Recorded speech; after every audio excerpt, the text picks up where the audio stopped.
Alam mo ba kung bakit mas na-attract ang mga babae sa mga lalaking tila walang pake? Hindi dahil gusto nila ng masungit o walang pakialam sa emosyon nila. Ang totoo, may psychology sa likod nito. Sa video na ito, pag-uusapan natin ang 10 dahilan kung bakit mas gusto ng babae ang lalaking hindi clingy, hindi needy, at mukhang chill lang sa lahat ng bagay. Hindi ito tungkol sa pagiging bastos o walang respeto. Ito ay tungkol sa stoic mindset, yung lalaki na may sariling mundo, hindi natitinag ng drama at alam kung sino siya. Ready ka na bang matutunan kung paano nagkakaroon ng natural na appeal ang mga lalaking walang pake? Let's dive in. Trait 1. Hindi siya naghahabol ng atensyon. Ang mga lalaking hindi naghahabol ng atensyon ay parang magnet sa mga babae. Bakit? Kasi karamihan ng lalaki ginagawa ang lahat para mapansin, mula sa sobrang pag-chat, overly sweet gestures, hanggang sa laging available kahit hindi naman kailangan. Pero ang lalaki na walang pake, chill lang. Hindi niya kailangan ng validation mula sa iba, lalong-lalo na mula sa babae. Ang mindset na ito ay nagpapakita ng emotional independence. Ibig sabihin buo na siya bilang tao at hindi niya kailangan ng approval para maramdaman na mahalaga siya. At yan ang unang bagay na nagiging attractive. Kasi sa mata ng babae, ang lalaking hindi desperate sa pansin ay may sariling mundo. Iba ang dating ng taong hindi palaging sumasabay sa uso, hindi nagpapansin para lang mapansin. At dahil hindi siya clingy, hindi rin siya emotionally draining. May sariling buhay, may sariling passion, may sariling direction. Kaya kung nasa paligid ka ng babae at hindi ka todo effort para makuha ang atensyon niya pero natural kang kalmado, grounded at focused sa sarili mong ginagawa, mas mapapaisip siya, bakit hindi niya ako pinapansin gaya ng iba? Anong meron sa kanya? At doon nagsisimula ang intrigue. Tandaan, ang mystery ay isang napakalakas na elemento ng attraction. Kapag hindi ka predictable at hindi ka available lagi, mas magiging interesado siya sa'yo. Trait 2. Kalma kahit anong sitwasyon. Ang mga babae, bilang likas na mas emosyonal kumpara sa lalaki, ay naghahanap ng stability. Kaya kapag ang lalaki ay kalmado, sa kahit anong sitwasyon hindi nagagalit agad, hindi umiinit ang ulo, at hindi nagpapanik, nagiging comforting presence siya. Ang lalaking walang pake ay hindi ibig sabihin na manhid. Ang ibig sabihin, hindi siya basta-basta natitinag. Halimbawa, sa gitna ng away o drama, hindi siya sumisigaw, hindi siya nagpapakita ng overreaction. Sa halip, nakikinig siya, nag-a-assess, at tahimik na nag-iisip bago magsalita. Ibang klaseng power yon. Ito ang essence ng pagiging stoic. Hindi mo kontrolado ang mundo, pero kontrolado mo ang sarili mong reaksyon. Ang lalaking ganito ay nagiging anchor ng babae sa emosyonal na bagyo. Alam mong kahit anong mangyari, hindi siya basta-basta matitinag. Mas lalo siyang nagiging attractive kasi nagbibigay siya ng sense of security, hindi lang physical, kundi emotional security. Hindi mo siya kailangang alagaan emotionally kasi kaya niyang alagaan ang sarili niya. At kapag ganon, mas kaya ka rin niyang suportahan. Kaya kung gusto mong ma-develop ang appeal na ito, pag-aralan mong i-handle ang sarili mong emosyon. Kasi once na kaya mong maging kalmado kahit toxic ang paligid, panalo ka na agad sa mata ng babae. Trait 3. May sariling mundo at layunin. Isa sa pinaka-attractive na katangian ng lalaking walang pake ay ang pagkakaroon ng sariling mundo, meaning hindi umiikot ang buhay niya sa babae. Meron siyang goals, meron siyang mission, meron siyang mga ginagawa na mahalaga sa kanya kahit wala ang kahit sino. Kapag ang lalaki ay abala sa pag-grow ng sarili niya, career, fitness o skills, o kahit simpleng hobbies, nagkakaroon siya ng natural confidence. Hindi ito pilit, hindi rin ito para magpa-impress. Ang mga babae ay na-attract sa ganitong energy kasi nararamdaman nilang may depth ang lalaki. Hindi siya walang laman. Isipin mo to. Kung ang lalaki ay laging available, laging nagme-message, at parang walang ginagawa kundi ang maghintay sa reply mo, anong dating nun? Bored siya sa life niya. At kapag boring siya sa sarili niya, paano siya magiging interesting sa iba?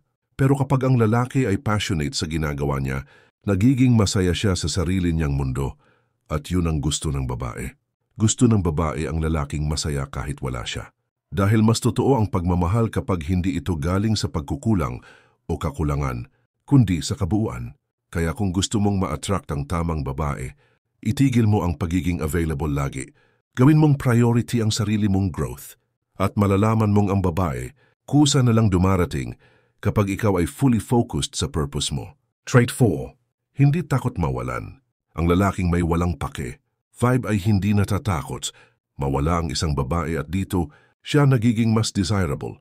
Kasi karamihan ng lalaki, once na makahanap ng babaeng gusto nila, ginagawa nila ang lahat para hindi ito mawala. Nadidevelop tuloy ang neediness, insecurity, at emotional dependency. Pero ang lalaking grounded sa sarili niya, naiintindihan na ang pagkawala ng isang tao ay bahagi lang ng buhay. Hindi niya kinokontrol ang babae. Hindi siya nagmamakaawa at hindi siya gumagawa ng mga bagay out of fear of losing her. Ang ganyang mindset ay nagpapakita ng emotional strength. Hindi siya toxic. Hindi siya nagagalit kapag hindi nag-reply agad. Hindi siya gumagawa ng drama kapag may ibang priorities ang babae. Bakit? Kasi secure siya sa sarili niya.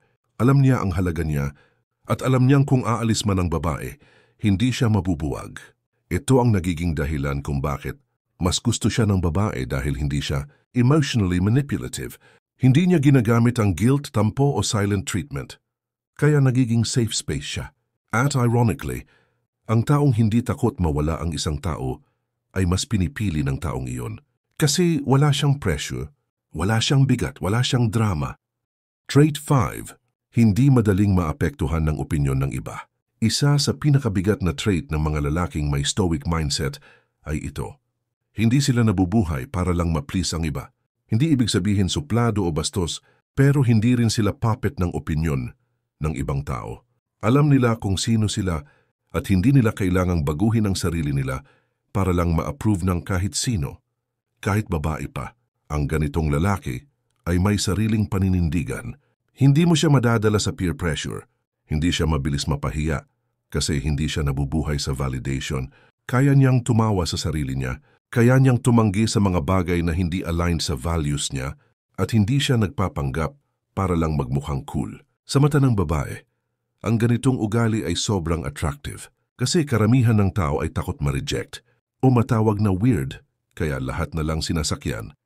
Pero ang taong may conviction, kahit hindi siya loud, may presence kasi bihira siya at kung hindi siya naapektuhan sa outside noise, ibig sabihin buo siya sa loob. Isipin mo, mas gugustuhin mo bang makasama ang taong laging aligaga sa sasabihin ng iba o yung taong secure sa sarili niya, tahimik, pero alam mo kung ano ang gusto niya at paninindigan niya? The second one always wins. Trait 6. Marunong mag-set ng boundaries. Hindi lahat ng lalaking mabait ay actually healthy. May mga lalaking sobrang accommodating, sobrang giving, hanggang sa nakakalimutan na nila ang sarili nila. Pero ang lalaki na may walang paki-aura, marunong maglagay ng hangganan. Alam niya kung kailan yes at kailan no. Ang boundaries ay hindi pagiging masama. Ito mambumain pagrespeto sa sarili. Kapag marunong kang mag-set ng boundaries, ipinapakita mo na hindi lahat ng bagay ay okay lang sa'yo. May standards ka, may limitasyon ka, at hindi mo hinahayaan kahit sino na abusuhin ang oras, lakas o emosyon mo. Ang babae ay mas na-attract sa ganitong lalaki kasi may self-respect siya. Hindi siya pa-victim, hindi rin siya pushover. Kapag sinabi niyang hanggang dito lang, may bigat ang salita niya. Ibig sabihin, hindi siya madaling manipulahin at mas pinapahalagahan niya ang quality ng relasyon kaysa sa pagsuporta sa toxicity. Ito rin ang klase ng lalaking kaya kang protektahan kasi kaya niyang protektahan ang sarili niya. Hindi siya martyr, hindi siya people pleaser, at dahil may respeto siya sa sarili niya, mas nakakapagbigay siya ng genuine love. Trait 7. Hindi nagsiselos ng walang dahilan. Jealousy is normal, pero ang over-jealousy ay red flag. Ang lalaking walang pake ay hindi agad nagre-react sa maliliit na bagay. Hindi siya yung tipong nagagalit kapag may nag-react sa selfie mo o nagtatanong ng sino yan. Tuwing may lalaking binanggit mo, hindi dahil hindi siya nagmamahal, kundi dahil may tiwala siya sa sarili niya. Alam niyang kung totoo ang babae, walang dahilan para kabahan. At kung hindi man totoo, hindi niya pipilitin kasi hindi siya insecure. Hindi siya dependent sa relasyon para makaramdam ng worth. Ito ang lalaking hindi mo kailangang i-explainan ng bawat galaw. Hindi siya paranoid. Hindi siya detective na laging nag-iimbestiga. Kaya mo siyang samahan ng payapa, walang bigat, Walang takot. Ang ganitong lalaki ay nagpapakita ng emotional maturity. Alam niyang hindi niya kontrolado ang ibang tao, pero kontrolado niya ang reaksyon niya. Kaya kahit may hindi klaro, marunong siyang magtanong sa tamang paraan, hindi bigla ang akusasyon. Kaya kung gusto mong mas maging appealing, alagaan ang tiwala mo sa sarili. Dahil ang lalaki na secure, hindi madaling panghinaan ng loob. At yun ang lalaking mas gusto ng babae yung hindi kailangan laging hawakan o bantayan. Trait hote, tahimik pero may lalim. Hindi lahat ng babaeng gusto ay maingay, palabiro o alpha type. Sa katunayan, maraming babae ang mas na-attract sa lalaking tahimik pero may lalim. Yung tipong hindi siya ang laging bida sa kwentuhan, pero kapag nagsalita, may bigat, may sense, may laman. Ang lalaking ganito ay parang libro na gusto mong basahin pa. Hindi siya predictable, hindi siya oversharer, at dahil hindi siya expressive sa lahat ng bagay, mas nakakakuryosyo siya. May mystery, may intrigue. At ang mystery, gaya ng nasabi natin kanina, ay napakalakas na forma ng attraction. Ito rin ang lalaki na hindi madaling mabasa. Hindi mo alam kung ano ang nasa isip niya, pero ramdam mong may pinagdaanan, may natutunan, at may sariling paninindigan. Ang presence niya ay hindi galing sa ingay kundi sa composure. Ang lalim ay hindi ibig sabihin sobrang seryoso. Ibig sabihin lang nito, may direction ang iniisip niya. May meaning ang mga ginagawa niya, at ang ganitong lalim ay nakaka-hook emotionally. Sa isang mundo na puro pabibo at pa-cute, stand out ang lalaking tahimik, pero totoo. Trait 9, may disiplina at paninindigan. Disiplina.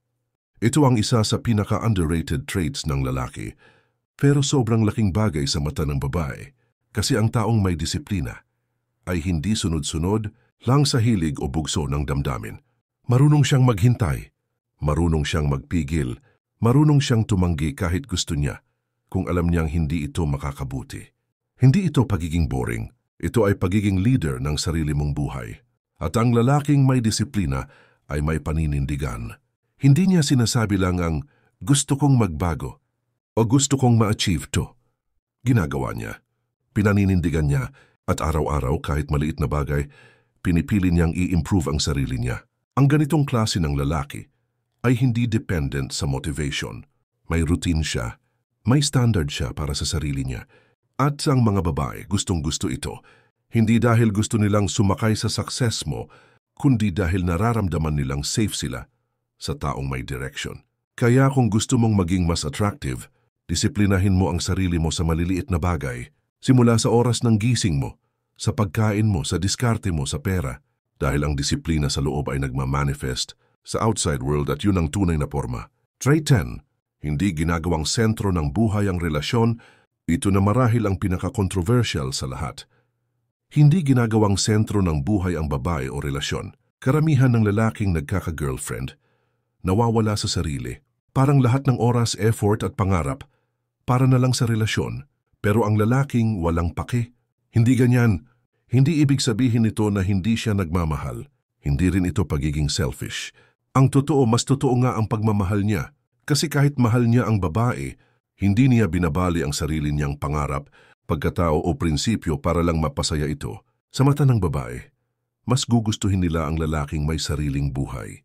Kasi ang taong may sariling mundo ay hindi nakakabigat, hindi demanding, hindi laging naghahanap ng assurance, at mas nagkakaroon ng respeto sa iyo. Ang babae kapag alam niyang may sarili kang identity kahit nasa relasyon ka. Isipin mo, ang lalaki na todo buhos ng lahat sa relasyon ay mabilis maubos. Pero ang lalaking may balance na nagmamahal, pero hindi nawawala sa sarili, ay mas nagtatagal. Kasi hindi niya dinadala ang babae bilang need, kundi bilang choice. Kung napansin mo, ang 10 traits na to ay hindi tungkol sa pagiging bastos, cold o walang respeto. Ang walang pake na sinasabi natin ay ang lalaking may stoic mindset, kalmado, grounded, may direction at hindi reactive. At sa panahong puno ng emosyon, drama at ingay, sila ang nagiging rare breed. Kung gusto mong maging isa sa mga yon, hindi mo kailangan magpanggap. Simulan mo sa pag-aalaga sa sarili mong pag-iisip, katawan at disiplina. Hindi mo kailangang maghabol. Ang tamang babae ay naa-attract sa lalaking buo, hindi sa lalaking palaging available. Kung gusto mo pa ng ganitong klaseng content tungkol sa Stoicism, Psychology at Female Nature, ay like ang video at ay subscribe channel na ito. Gawin nating community ang mga lalaking hindi lang nag-i-improve para maging gwapo sa labas, kundi para maging solid sa loob. Like, share at i-comment ang pinaka-nakarelate kang trait. At tandaan, pagbuo ka sa sarili mo, hindi mo kailangan habulin ng respeto, kusang dumarating yan.